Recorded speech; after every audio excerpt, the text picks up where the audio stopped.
Forget your campfire ghost stories. This is real. The date was 1952. An entire troop of Chicago Boy Scouts entered a dead-end road in the Midwest woods. And they never came back. They didn't burn. They didn't run. They vanished.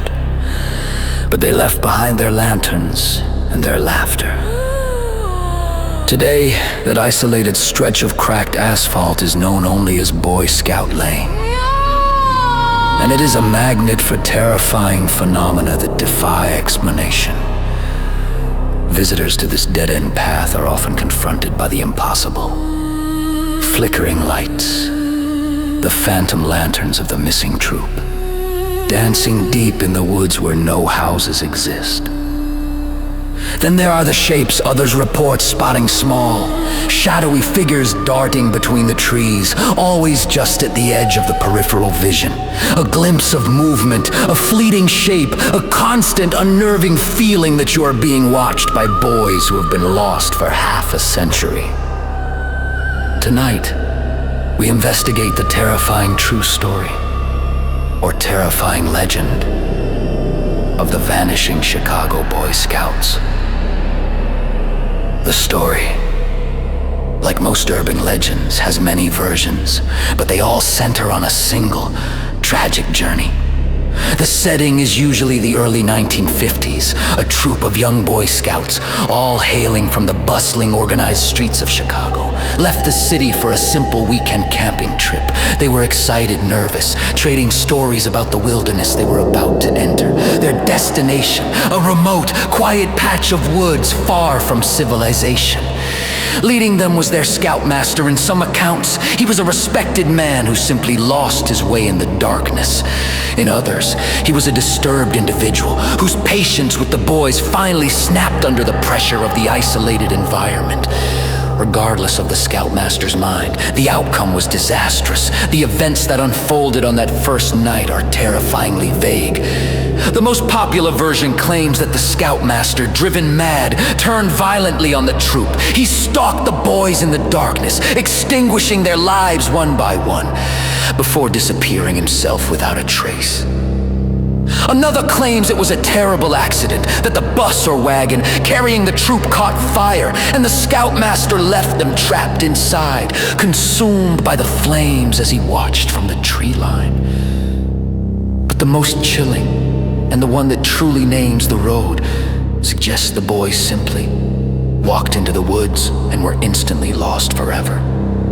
When the troop failed to return to Chicago, the alarm was raised. A massive search was launched, centered around the area where they were last seen, the narrow, curving, wooded lane that would become infamous.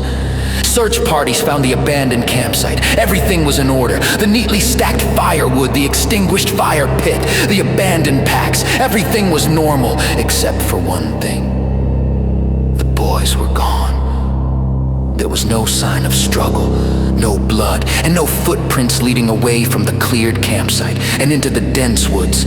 It was as if they had been instantly and silently absorbed by the trees themselves.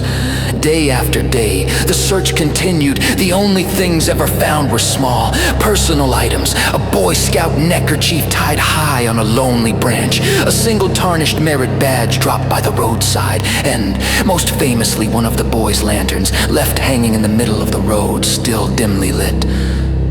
The search was eventually called off. The Boy Scouts from Chicago were declared lost to the wilderness. The locals named the dead-end track Boy Scout Lane in their memory, a perpetual, silent monument to a tragedy nobody could explain. Today, Boy Scout Lane remains a nondescript road serving no real purpose except as a magnet for the curious, and those who visit rarely leave without an unsettling story.